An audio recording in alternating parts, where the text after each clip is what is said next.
Hello बच्चों, good morning. मैं professor Ashok Kumar Shukla, director and owner of the Adarsh education centre.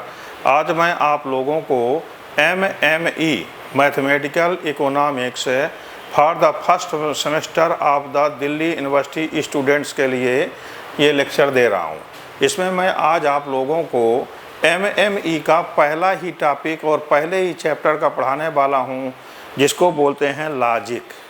इसमें logic में आपको ये सिखाया जाता है कि जब भी आप मैथमेटिक्स को सॉल्व कर रहे हैं, मैथमेटिकल इकोनॉमिक्स सॉल्व कर रहे हैं, तो सिंबल क्या यूज करेंगे, उसके बारे में आपको बताया जाएगा कि प्रॉपरली मैथमेटिकल लैंग्वेज क्या होता है, कैसे हम उसको लिखें, ये चीज़ बताने जा रहा हूँ मैं। तो इसमें सबसे पहले आ रहे हैं फ्यू एस्पेक्ट ऑफ लॉजिक पढ़ाने जा रहा हूँ भैया। लॉजिक में हमने बता दिया कैसे हम मैथमेटिकल इकोनॉमिक्स को ठीक से लिख पाएँ, सही लैंग्वेज में लिख पाएँ, वो बताने जा रहा हूँ। Few aspects of logic. अब इसमें सबसे पहले आता है प्रपोजिशन या इसी को आप बोलेंगे statement.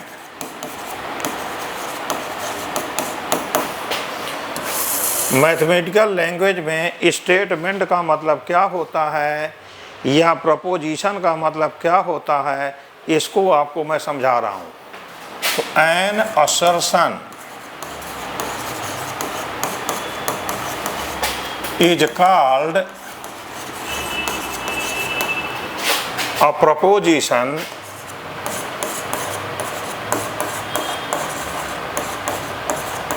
or statement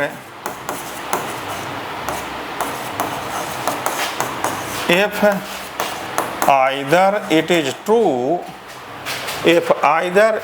true or false। केवल दो ही पॉसिबिलिटी होनी चाहिए किसी भी असर्शन में कि ये ट्रू है कि फॉल्स है, तब हम उसको स्टेटमेंट बोलेंगे या प्रपोजिशन बोलेंगे। हमने क्या बताया बच्चों? Any assertion is called a proposition or statement if either it is true or a false. तो अब इसमें आप देखेंगे कोई भी प्रश्नवाचक असर्शन आ रहा है तो वो कभी ट्रू या फॉल्स नहीं होता है। कोई व्यक्ति पूछता है आप कहाँ जा रहे हैं, आप क्या कर रहे हैं, तो इसमें ट्रू या फॉल्स नहीं आया हुआ है, तो इन्हें हम असर्शंस को किसी भी हाल में प्रपोजिशन नहीं बोलेंगे या स्टेटमेंट नहीं बोलेंगे। अब मैं आपको इनके कुछ एग्जाम्पल से समझा रहा हूँ। किसी भी चीज़ को समझने के लिए पहले तो उसकी डेफिनेशन जानिए, इसके बाद एग्जाम्पल लीजिए। यहाँ पर लिखा हुआ है 3 + 2 = 5। यस, इट इज़ ट्रू, ये ट्रू है, इसलिए इसको हम क्या बोलेंगे? It is a preposition. ये प्रपोजिशन है कि नहीं है? तो आप लिखेंगे this is a preposition. Yes, it is a preposition. यहाँ लिख दीजिए ट्रू है, तो यहाँ ट्रू लिख दीजिए, और यहाँ लिखा प्रपोजिशन है कि नहीं, तो हम कहेंगे yes it is a preposition. तो यहाँ लिख देंगे yes it is a preposition because 3 + 2 = 5 होता है, ट्रू है।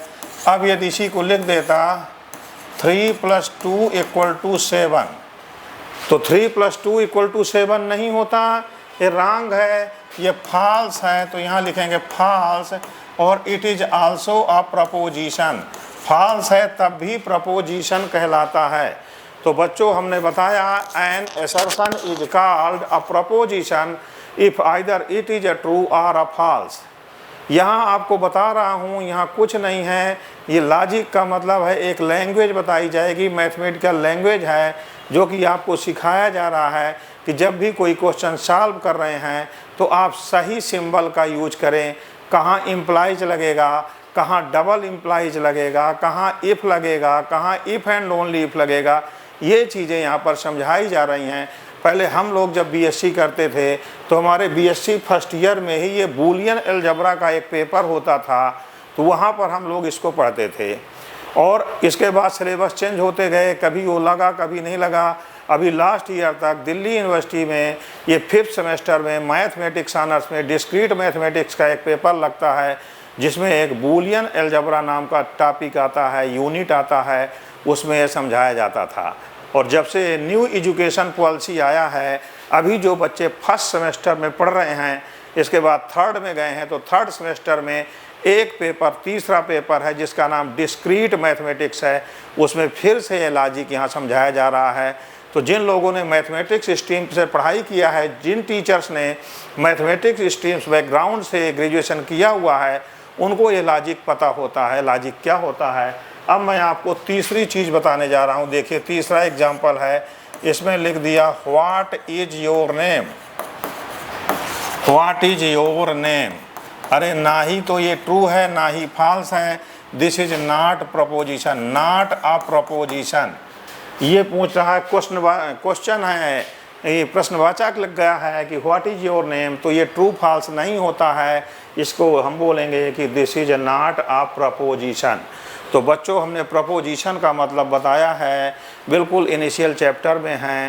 प्रपोजिशन का मतलब है any assertions, any sentence is called statement और proposition if either it is a true or a false हो जाए तब हम इसको प्रपोजिशन बोलते हैं। अब इसमें क्या आएगा, दो या दो से ज़्यादा प्रपोजिशन, 2 और more than 2 sentence may be connected by some connectors.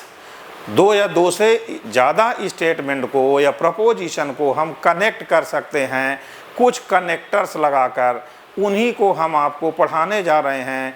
वो कहीं पर कंजंक्शन आता है, कहीं पर डिसजंक्शन आता है, कहीं इम्प्लाई जाता है और कहीं पर जो है बोथ इम्प्लाई जाता है, डबल इम्प्लीकेशन आता है।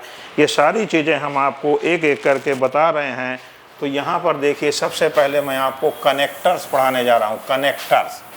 अब सपोज करिए कोई भी प्रपोजिशन है या कोई भी स्टेटमेंट है, सपोज करिए यहाँ मैं आपको बताने जा रहा हूँ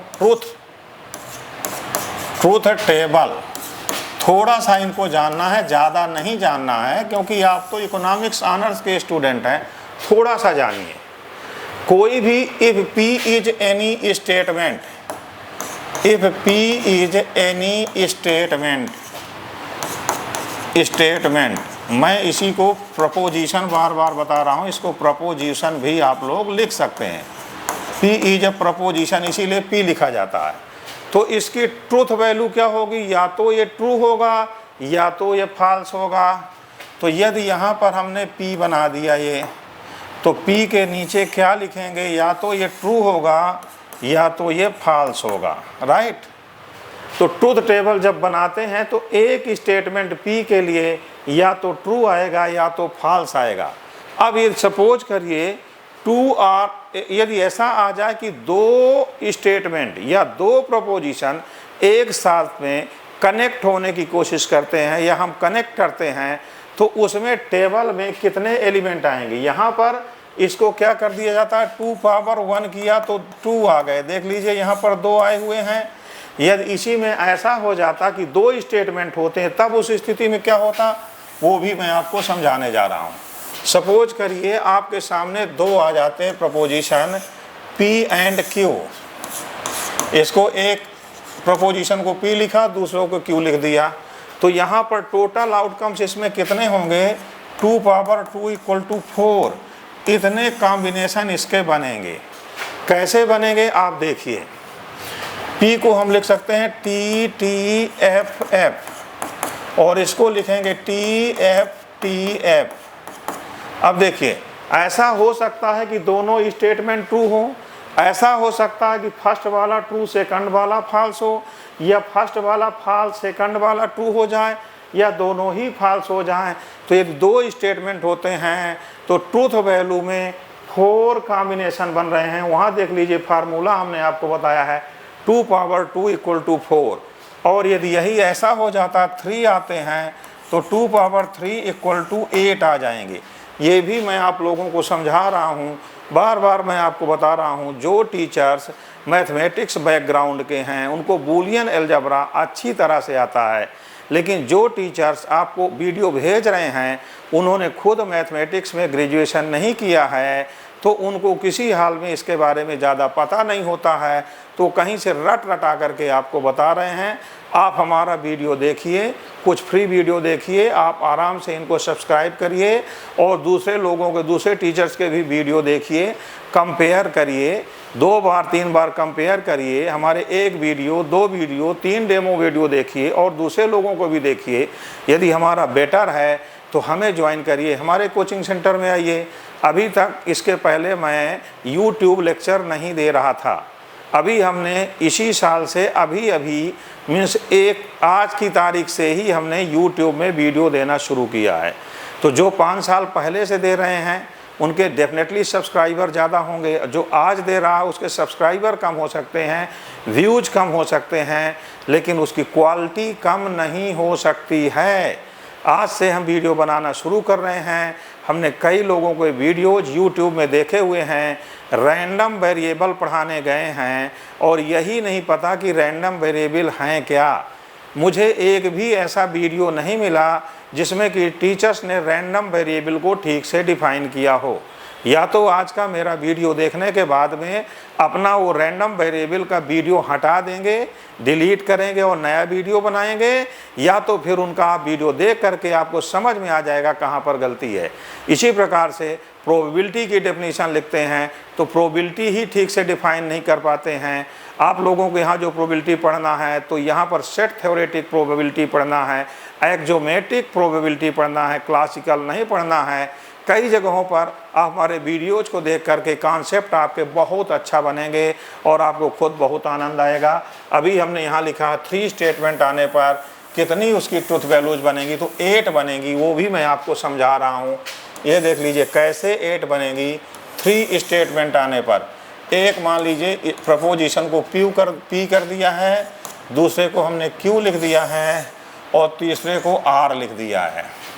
इसको याद करने का तरीका क्या होता है या समझने का तरीका कैसे होता है। 3 आ रहे हैं तो पहले वाले में 4 टाइम टी करिए, इसके बाद 4 टाइम एफ कर दीजिए। देख लीजिए अब दूसरे स्टेटमेंट पे क्या करना है, 2 time T then F, again 2 time T then again 2 time F. और थर्ड स्टेटमेंट में प्रपोजिशन में आप यहाँ टी एफ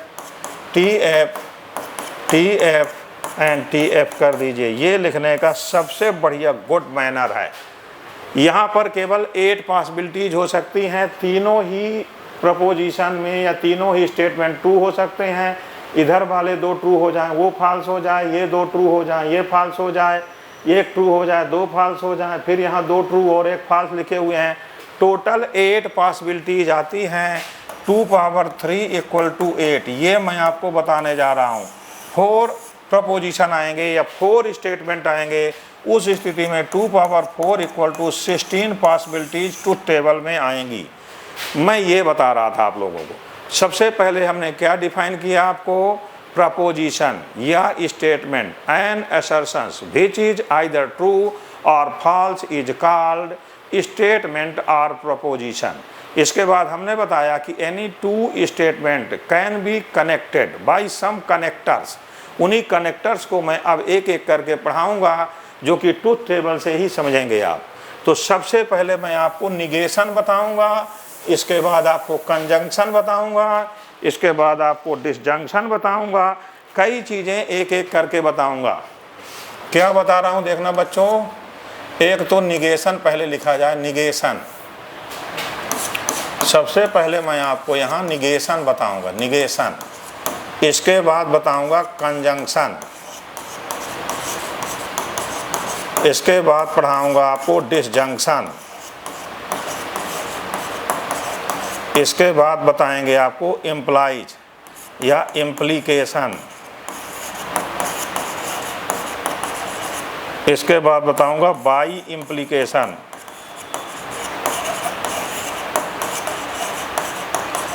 इतने कनेक्टर्स आपको समझाऊंगा। निगेशन को और भी एक चीज़ बोलते हैं, नॉट भी बोलते हैं, और इसका सिंबल होता है ये। कंजंक्शन का मतलब है एंड, और इसको लिखोगे ऐसा। डिसजंक्शन का मतलब है और, इसको हम लिखेंगे ऐसा। इम्प्लीकेशन का मतलब है इम्प्लाइज, इसको हम लिखेंगे ऐसा। और यहाँ पर ये बाई इम्प्लाइज लिखा हुआ है, बाई इम्प्लीकेशन या बाई इम्प्लाइज भी बोलते हैं इसको, बाई इम्प्लाइज। ये दोनों साइड से एरो लग जाएगा। इसको इम्प्लाइज को, इम्प्लीकेशन को कंडीशनल भी बोलते हैं और इसको बाई कंडीशनल बोलते हैं। इनकी क्या ट्रूथ टेबल होगी वो मैं लिख करके दो स्टेटमेंट के लिए आपको मैं समझाने जा रहा हूँ। उनको बहुत ही अच्छी तरह से आप लोग समझने का प्रयास करिए। तो अब ट्रूथ टेबल बता रहा हूँ, यहाँ से कोई डायरेक्ट क्वेश्चन नहीं आता है। बहुत इम्पॉर्टेंट चीज़ ये नहीं है, बस थोड़ा समझने के लिए है कि इसको लिखेंगे कैसे। तो थोड़ा सा मैं आपको इसके बारे में बता रहा हूँ। यहाँ लिख देता हूँ ट्रूथ टेबल्स। सबसे पहला मैं बताने जा रहा हूँ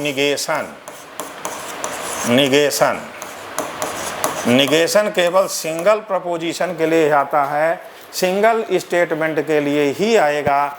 निगेशन का मतलब है उसका निगेटिव कर दीजिए, ट्रू है तो फॉल्स कर दीजिए और फॉल्स है तो उसको ट्रू कर दीजिए। जैसे यहाँ देखिए हमने बनाया एक स्टेटमेंट लिखा, एक प्रपोजिशन P लिख दिया। इसकी केवल दो ही वैल्यू हो सकती हैं, या तो ट्रू होगा या फॉल्स होगा। जब निगेशन P करेंगे तो ट्रू का निगेशन ट्रू का निगेटिव, ट्रू का अपोजिट फॉल्स होता है, फॉल्स का निगेटिव ट्रू हो जाता है। ये इसकी ट्रूथ टेबल बनी हुई है निगेशन के लिए। मैं बार बार बता रहा हूँ, निगेशन के लिए केवल एक ही प्रपोजिशन होगा, उसी का निगेशन हम देखेंगे। तो हमने आपको समझाया। इसके बाद में एक एक करके अब बताते हैं। अब जो भी ये कनेक्टर्स आएंगे, ये कनेक्टिव्स आएंगे, तो वो एक के लिए नहीं आएंगे, उसमें दो या दो से ज़्यादा स्टेटमेंट एक साथ लगे होंगे, दो या दो से ज़्यादा प्रपोजिशंस एक साथ लगी होंगी। देखिए जैसे मैं यहाँ लिख रहा हूँ कंजंक्शन,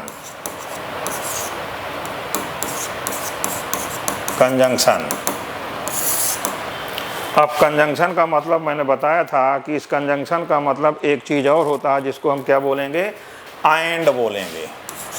यहाँ एंड हमने लिख दिया, इसका सिंबल क्या होगा, एंड को ऐसे लिखेंगे। तो अब देखिए यहाँ पर यदि हम लिख रहे हैं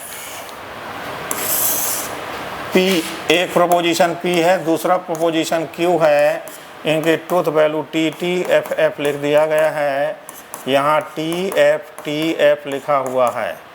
तो एंड का मतलब होता है, कंजंक्शन का मतलब होता क्या, दो स्टेटमेंट कैसे कनेक्ट होंगे। अब यहाँ पर क्या है, पहला स्टेटमेंट ट्रू है, दूसरा भी स्टेटमेंट ट्रू है। तो जब P एंड Q होगा, दोनों ट्रू होंगे तभी ये ट्रू माना जाएगा, अदरवाइज ये फॉल्स होगा। एक बार रिपीट कर रहा हूँ बच्चों, any two propositions are connected by the conjunction, then their truth value becomes T if and only if both are true। जब दोनों ट्रू होंगे तभी इसको ट्रू मानेंगे, अदरवाइज ये फॉल्स होता है। तो T एंड T, ये T हो जाएगा, बाकी सबको आप F कर दीजिए। इसमें केवल आपको इतना ही समझना है कि if two propositions are connected by the conjunction, then their truth value is T if and only if both are true, otherwise truth value is always false। P भी ट्रू है और Q भी ट्रू है तो ये true आएगा, otherwise ये false हो जाएगा। इसको हम कंजंक्शन बोलते हैं। मैं कह रहा हूँ इसमें डायरेक्ट क्वेश्चन आपके पेपर में नहीं बनेगा, थोड़ा सा दूसरे लोगों ने पढ़ाया तो हम भी बता देते हैं। सारे वीडियो लेक्चर एक एक करके मैं आपको दिखाऊंगा, आप देखते रहिए। डेमो में हमारा भी देखिए, दूसरों का देखिए, बहुत ही बढ़िया करवाने जा रहा हूँ। My self mathematician and statistician, मैं MSc in mathematics from Allahabad university से हूँ। इसके बाद 2001 से दिल्ली यूनिवर्सिटी के बच्चों को मैं पढ़ा रहा हूँ साउथ कैंपस सत्य निकेतन 287 सेकंड फ्लोर में। हमारे को आप कांटेक्ट करेंगे, यहाँ पर मोबाइल नंबर आपको दिख रहे हैं, उसमें व्हाट्सएप नंबर भी दिया है, ईमेल आईडी भी दिया है, मैसेज कर सकते हैं, फ़ोन कर सकते हैं। हम आपको अपने बैच में रेगुलर एडमिशन देंगे। अभी तक हमने जो है ऐसा दिल्ली यूनिवर्सिटी का कोई कॉलेज नहीं बचा है जहाँ के बच्चे हमने नहीं पढ़ाया। हमारे पास हिंदू कॉलेज के बच्चे, स्टीफन कॉलेज के बच्चे, SRCC के, लेडी श्री राम के, बाकी इधर वेंकटेश्वर कॉलेज और बाकी 5-7 कॉलेज जो यहाँ पर साउथ कैंपस में हर कॉलेज के बच्चे आते हैं, बहुत ही बढ़िया करवाते हैं और करवाते ही रहेंगे। ये है कि अभी तक सोशल मीडिया पे मैं पहले नहीं था, तो डिजिटल प्लेटफॉर्म पे अभी आया हूँ, जिससे कि बच्चों को मेरे बारे में अभी जानकारी होगी, लेकिन बहुत ही बढ़िया आपकी हेल्प की जाएगी, पूरी मदद की जाएगी, अच्छे से अच्छा आपको ज्ञान नॉलेज दिया जाएगा। आप देखते चलें। आप सपोज करिए यहाँ डिसजंक्शन लिख रहे हैं, डिसजंक्शन। डिसजंक्शन का मतलब क्या बताया था हमने, और, OR, इसको लिखेंगे ये। अब कैसे कनेक्ट करेंगे दो प्रपोजिशंस को डिसजंक्शन से, वो भी मैं आप लोगों को समझा रहा हूँ। एक प्रपोजिशन P है, दूसरा Q है। इनकी पॉसिबिलिटीज यहाँ लिखी हुई हैं, TTFF है, यहाँ TFTF लिखा हुआ है। अब जब यहाँ पर डिसजंक्शन लगता है, ये लिखोगे PRQ। इसका मतलब ये होता है बच्चों कि दोनों स्टेटमेंट में से एक भी यदि ट्रू होगा तो इसकी वैल्यू, ट्रूथ वैल्यू T ही आएगी। मतलब P और Q दोनों में से एक में भी यदि T है तो इसकी ट्रूथ वैल्यू T ही आएगी। तो यहाँ देखिए 2 बार यहाँ T है, एक बार यहाँ, तो T, FT, ये एक ही बार F होता है जब दोनों ही फॉल्स होंगे, पहला भी फॉल्स है और दूसरा भी फॉल्स है, तब इसको फॉल्स लेंगे, अदरवाइज ये ट्रू होता है। Two statements are connected by the disjunction, then their truth value is false. If and only if both are false, दोनों false होंगे तभी ये false आएगा, अदरवाइज ये ऑलवेज ट्रू ही आएगा। 2 से ज़्यादा 3 भी हैं, 3 जो है 3 propositions are connected by the disjunction, then their truth value is false if and only if the value of each proposition is false। Means F होगा, तीनों में F होगा तभी F आएगा। ये इसका जो है रूल होता है, ये इसकी बेसिक आइडिया होती है। तो ये मैं बच्चों आप लोगों को समझा रहा हूँ। इसको तब तक लिखिए, एक कॉल आ रहा, मैं अभी इसको देख रहा हूँ। तो इस प्रकार से बच्चों ये सारी चीज़ें इस प्रकार से आप लोगों को करते रहना है, तो बहुत बढ़िया काम बन जाएगा। समझ गए बच्चों?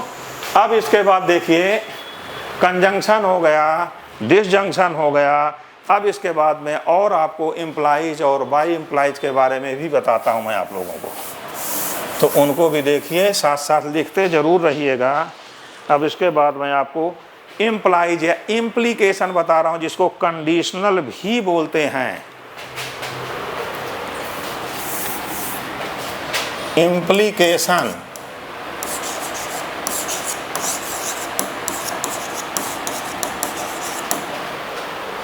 या इम्प्लाइज,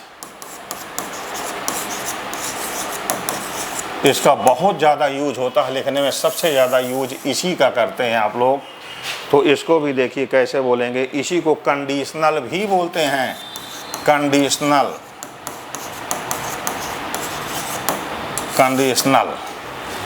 तो इसको देखिए कैसे इसकी ट्रूथ टेबल हम बनाएंगे। कंडीशनल को हम ऐसा लिखते हैं, ऐसा।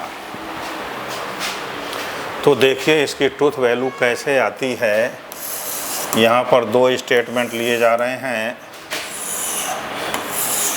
एक प्रपोजिशन P है, दूसरा प्रपोजिशन Q है। यहाँ लिख दिया गया है TTFF और यहाँ है TFTF। अब यहाँ पर लिख रहे हैं इम्प्लाइज। P इम्प्लाइज Q जब भी लिखा होता है तो Q को बोलते हैं necessary condition for P। Q को बोलते हैं Q is necessary condition for P, और P को बोलते हैं सफिशिएंट कंडीशन फॉर Q। यहाँ पर नोट में देख लीजिए, नोट से पहले मैं आपको इसकी ट्रूथ वैल्यू बता देता हूँ। ये कब ट्रू होता है और कब फॉल्स होता है ये समझिए। ये केवल TF पर F होता है, बाकी ये हमेशा T ही रहता है। मैं कह रहा हूँ TTT, TFF, FTT and FFT। इसको कैसे समझिए, हमारे गुरुजी जब फर्स्ट ईयर में हम थे BSc में तो कैसे पढ़ाते थे, गलत काम किया गलत रिजल्ट आया, ये कह रहा वेरी गुड, बुरे कर्म का नतीजा बुरा आया, ये इम्प्लाइज कहता वेरी गुड ऑल राइट, तो ट्रू कर दिया। तुमने कहा हमने सही काम किया रिजल्ट गलत आ जा, कहता no you are telling false, सही काम किए रिजल्ट गलत आया, ऐसा हो ही नहीं सकता, ये फॉल्स कर रहा है। इसके बाद में ये कहता हमने गलत काम किया था रिजल्ट सही आ गया, तो ये कहता हो सकता है, कभी कभार ऐसा हो सकता है कि रोड में रेड लाइट थी और आप जंप कर गए तो आप बच गए, आपका एक्सीडेंट नहीं हुआ और पुलिस वाले ट्रैफिक वाले भी आपको नहीं पकड़े, ऐसा संभव है। तो ये कह रहा कि ऐसा हो सकता है, कभी कभार गलती से भी रिजल्ट सही आ जाता, कहता बिल्कुल हो सकता है। अरे परीक्षा में पढ़कर नहीं गए, आगे वाले का चीटिंग कर लिया या चिट लेकर के चले गए, फर्रे लेकर चले गए, तो कहता ऐसा हो सकता कभी कभार। फिर यहाँ क्या कह रहा है, हमने गलत कर्म किया रिजल्ट गलत आया, कह रहा वेरी गुड, बुरे कर्म का नतीजा बुरा आ गया, कह रहा वेरी गुड, अच्छे कर्म का नतीजा बुरा नहीं आएगा, कह रहा फॉल्स, बुरे वाले का कभी सही हो सकता, कहता है एस। तो इसको ऐसे समझिए, कुल मिलाकर इसका एक ही फंडा है, P इम्प्लाइज Q में फॉल्स कब आता है, जब T इम्प्लाइज F रहेगा।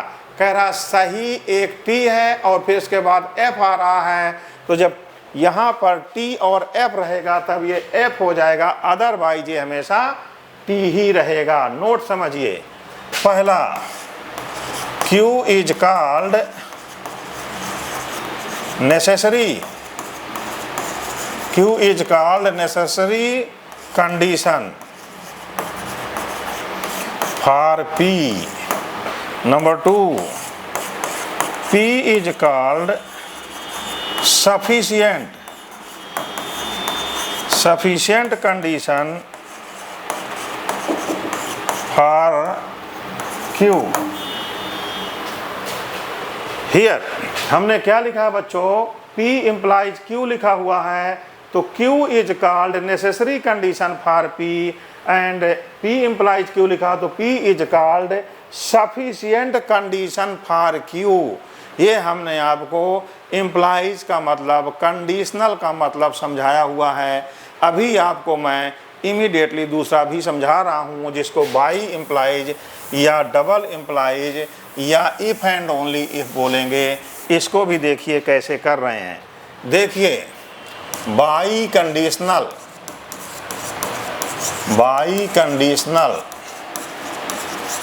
ये इसको बाई इम्प्लाइज भी बोलते हैं, बोथ इम्प्लाइज भी बोलते हैं, ऐसा लिखते हैं, सिंबल है ये।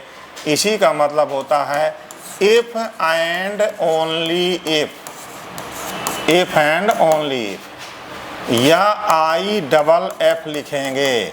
इसको भी एक सज्जन हैं जिनका मैं वीडियो देख रहा था, इसको भी वो इफ पढ़ते हैं। इफ का मतलब केवल इम्प्लाइज होता है, जो इसके पहले पढ़ाया था उसका मतलब इफ देन होता है। ये लिखा है P इम्प्लाइज Q, इसका मतलब होता है इफ P देन Q, ये है इसका मतलब। यहाँ इसका मतलब ये नहीं होता है, P इम्प्लाइज Q को लिखते हैं इफ देन, ये है इसका मतलब, इफ का मतलब। और वहाँ लिखा है IFF, उसका मतलब है इफ एंड ओनली इफ है, जिसको बोलते हैं नेसेसरी एंड सफिशिएंट कंडीशन। मतलब उसको हम ये लिखेंगे P डबल इम्प्लाइज Q। इसका मतलब समझा रहा हूँ बच्चों। ये कह रहा P को सपोज किया तो Q ट्रू हो जाएगा, मतलब P के लिए नेसेसरी है Q, और Q को ले लिया तो Q के लिए P ट्रू हो जाएगा, मीन्स Q के लिए P भी ट्रू है। इसलिए इसको बोलते हैं नेसेसरी एंड सफिशिएंट कंडीशन। जितने बच्चे मैथमेटिक्स ऑनर्स कर रहे हैं 90% थ्योरम में नेसेसरी एंड सफिशिएंट कंडीशन को प्रूफ करना पड़ता है। वो चीज़ें यहाँ पर आपको सिखाया जा रहा है कि कब इसको यूज करना है। BCom बैकग्राउंड का आया हुआ टीचर इनका सही इस्तेमाल नहीं कर पाएगा, रट रटा करके बुक को देख करके एक दो बार सही कर देगा, बट अनेक बार वो गलतियां करेगा, सही स्टाइल में मैथ की लैंग्वेज वो नहीं लिख पाएगा। इसलिए आप लोगों को मैं सिखा रहा हूँ, समझा रहा हूँ कि आपको सिंबल का यूज सही करना है। अब इसकी भी ट्रूथ टेबल देख लीजिए कि इसकी ट्रूथ टेबल कैसे आती है बच्चों। तो यहाँ मैं आपको दिखा रहा हूँ कि इसकी ट्रूथ टेबल कैसे आएगी। टू प्रपोजिशन के लिए बता रहा हूँ। यहाँ P लिखा है, यहाँ Q लिखा है, इसको हमने T F लिख दिया है। यहाँ TF लिखा हुआ है। तो जब आप P डबल इम्प्लाइज Q करोगे तो दो बार ट्रू होगा, T FF अदरवाइज ये फॉल्स रहेगा। ये ऐसा जजमेंट देता है कि ट्रू काम किया, सही काम किया, नतीजा सही आया, कहता है यस। फिर आप कह रहे हैं सही काम किया, नतीजा गलत आया, कहता है नो फॉल्स है। आप कह रहे हैं गलत काम किया, रिजल्ट सही आया, कहता है नो फॉल्स है। फिर कह रहा हमने गलत काम किया, रिजल्ट गलत आया, कह रहा वेरी गुड, बहुत बढ़िया, शाबाश, सही आ गया। तो इसमें आप ये देख रहे हैं कि जब दोनों ही टी होंगे, दोनों सेम होंगे, तब ये टी आ जाएगा। टी पर भी टी आएगा और एफ पर भी टी आएगा, अदरवाइज ये हमेशा फॉल्स ही होगा। ये मैं आपको समझाना चाह रहा था। अभी मैं आपको 3-4 एग्जाम्पल बता रहा हूँ, इसके बाद मैं इस चैप्टर को कंप्लीट कर देता हूँ। कुछ क्वेश्चन और रहेंगे जो कि आप अपने आप करेंगे। हम आपको यूज करना बता देते हैं, कहाँ पर इफ़ लिखना है, कहाँ पर ओनली इफ़ लिखना है और कहाँ पर इफ़ एंड ओनली इफ़ लिखना है। तो बुक का एक क्वेश्चन है, उस क्वेश्चन के कुछ पार्ट्स हम आपको करवा देते हैं, उनको एक एक करके आप समझ जाइएगा। बस थोड़ा सा टाइम दीजिए और इसको मैं बहुत अच्छा समझा देता हूँ। एक क्वेश्चन है बच्चों, बुक से देखिएगा, इसमें ABCD करके कई पार्ट्स आए हुए हैं। यहाँ लिखा हुआ fill in the blank, fill in the blank. क्या लिखना है भाई? Fill in the blank, fill in the blank.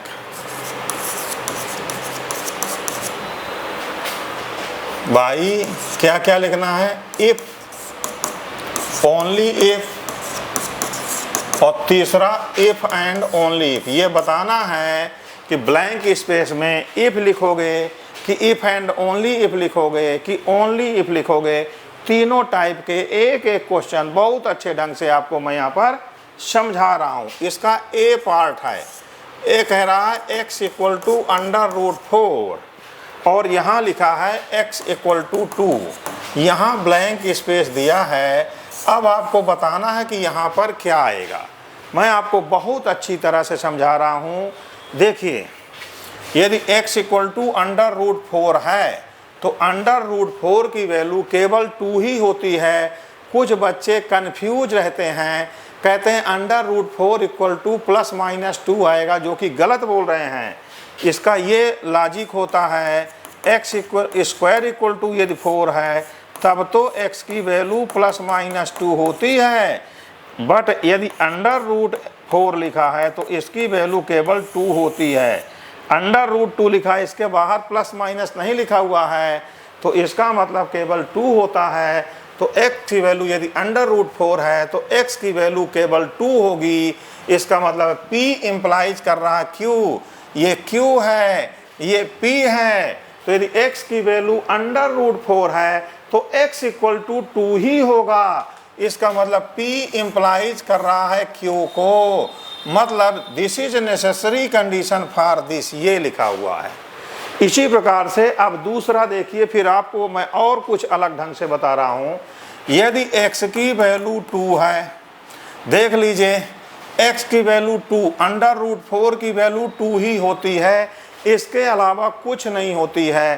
पहले हमने बोला x की वैल्यू यदि √4 है तो x की वैल्यू 2 हो गई है, और यहाँ पर यदि x की वैल्यू 2 रखोगे तभी √4 आएगा। मीन्स ये दोनों साइड से ट्रू है। पहले x को √4 लिया तो x की वैल्यू 2 आ गई, अब x को वैल्यू यहाँ पर 2 कर दोगे तो इसको सेटिस्फाई कर रहा है, मतलब उधर से भी ये इम्प्लाई जिसको कर गया है। तो यहाँ पर आप यूज करेंगे IFF, मतलब ये लिखा हुआ है इफ़ एंड ओनली इफ़, मतलब ये लिखा हुआ है कि ये necessary and sufficient condition both है। मैं ये समझा रहा था बच्चों, इसका पहला क्वेश्चन हो गया है, बड़े अच्छे ढंग से आपको बताया। मैं कुछ चीज़ और यहाँ पर क्लियर कर दूँ, जैसे y इक्वल टू √x लिखा है, इसका कर्व क्या बनता है, आगे आपको आएगा ग्राफ ऑफ फंक्शन करने के लिए y इक्वल टू √x, और यदि इसी को स्क्वायर करोगे तो y square equal to x हो जाएगा। जब y square equal to x होता है तो आपको पता है कि ये पैराबोला होता है। सब बच्चों को पता है कि ये पैराबोला होता है, लेकिन आधे बच्चे कंफ्यूज हैं कि ये वर्टिकल बनेगा कि हॉरिजॉन्टल बनेगा। अंदाज़ा में चलते हैं तो मैं आपको एक ट्रिक बताता हूँ। यदि y की पावर इवन होती है तो कर्व सिमेट्रिक अबाउट x ही होगा, मतलब ये कर्व यहाँ पर ऐसा बनकर आएगा बच्चों, कोई कन्फ्यूजन की बात नहीं होनी चाहिए।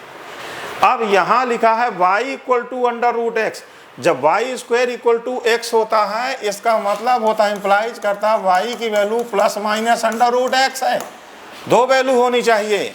लेकिन यहाँ पर केवल इस केस में y इक्वल टू √x लिखा है, अंडर रूट की वैल्यू केवल पॉजिटिव आती है। मैं जानता हूँ कि 90% बच्चों को कन्फ्यूजन यहाँ हो सकता है, लेकिन मैं आपको एग्जैक्ट इन्फॉर्मेशन दे रहा हूँ।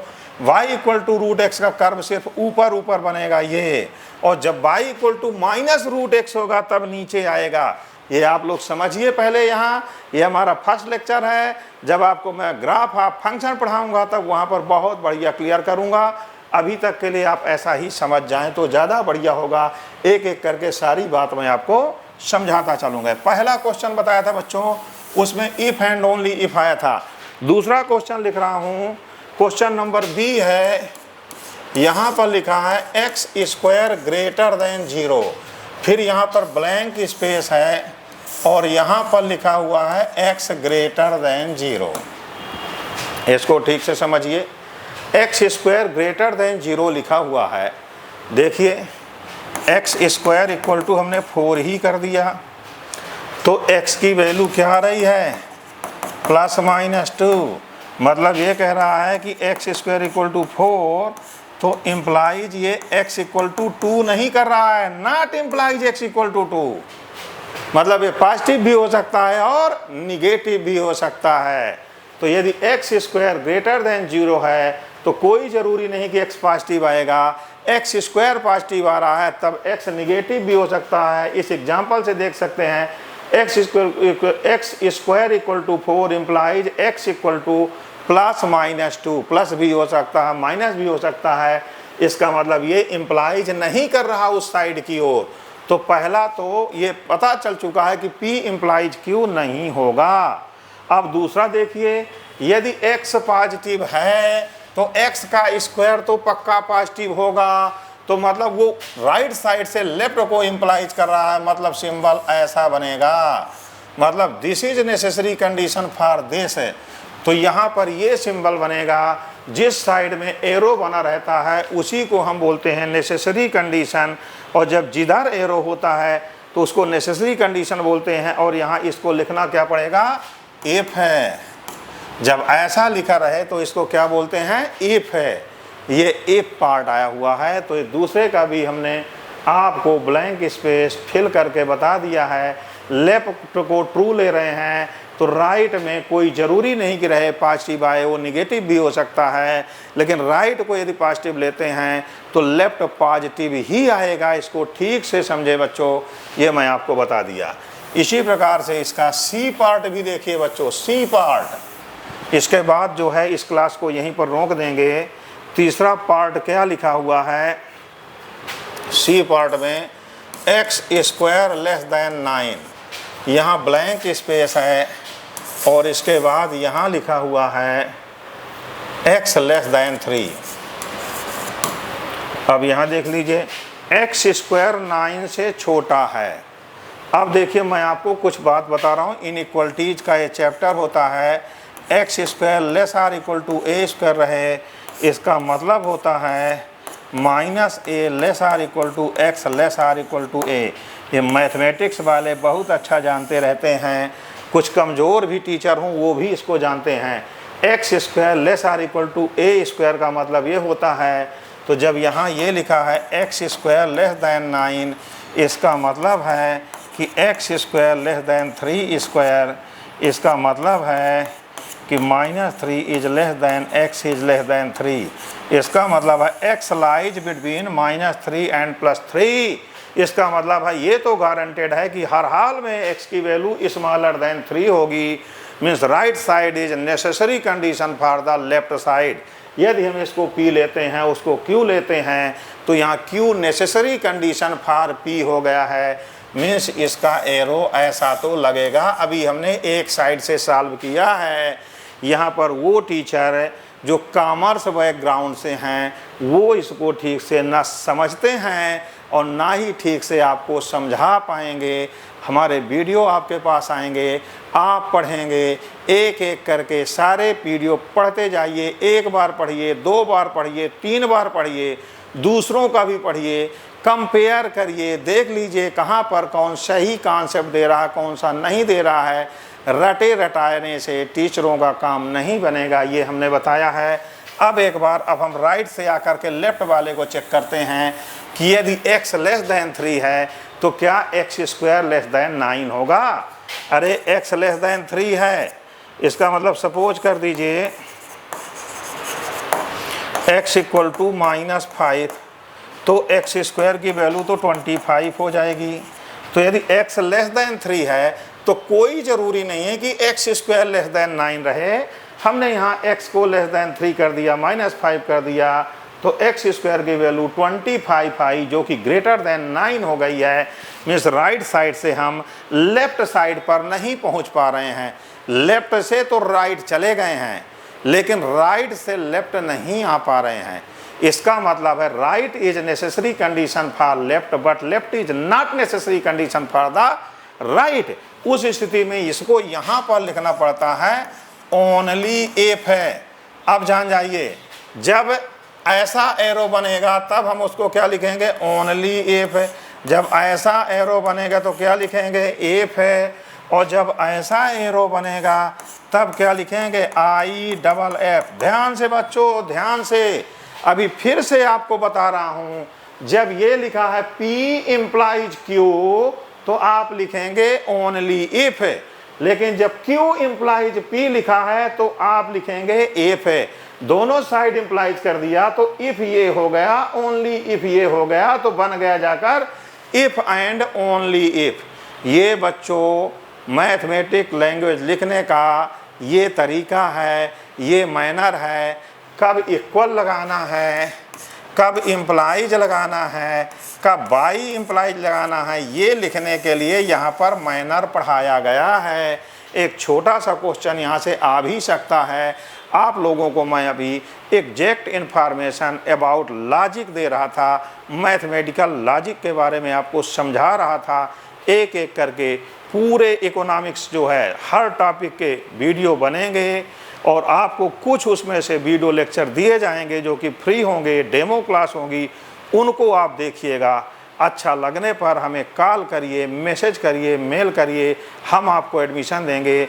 यहाँ पर ऑनलाइन क्लासेस भी, फुली ऑनलाइन क्लासेस अवेलेबल हैं, फुली ऑफलाइन अवेलेबल हैं, हाइब्रिड क्लास अवेलेबल हैं। जैसा भी आप चाहें वैसे यहाँ पर क्लासेस ले सकते हैं।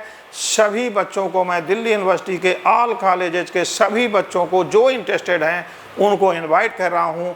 आदर्श एजुकेशन सेंटर में कांटेक्ट करें और अपना रजिस्ट्रेशन फ्री रजिस्ट्रेशन करवाएं और सेटिस्फेक्शन मिलने के बाद में बैच को कंटिन्यूअसली ज्वाइन करें। ओके बच्चों, थैंक यू।